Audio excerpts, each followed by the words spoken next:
गईनी तो कैसे कहतनी अरे बासा सवारी होके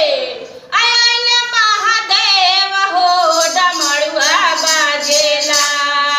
हो डमरुआ बाजेला सोला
माता पार्वती जे भोला जी नहीं थी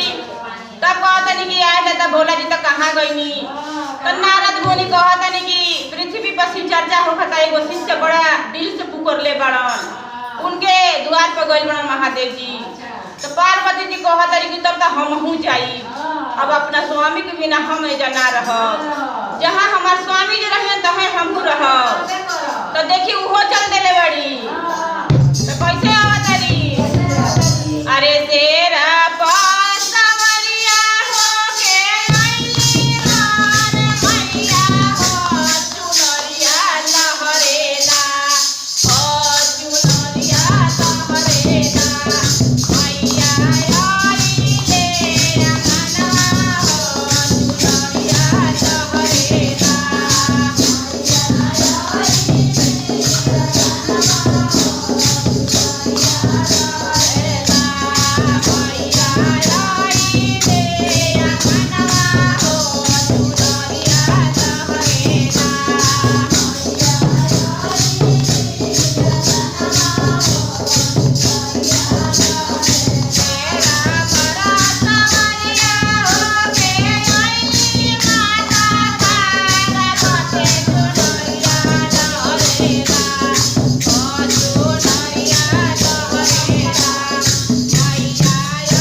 ठीक लागत हम ना रह में जायब नारद मुनि कहतनी कि एगो पृथ्वी पर एगो शिष्य बिया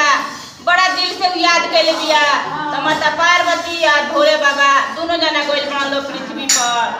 तो तब जाके महादेव जी से कहत रे अब आवतन कार्तिको जी या गणेश जी मूस की सवारी होके अरे मूसन के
मिलेला। तो हर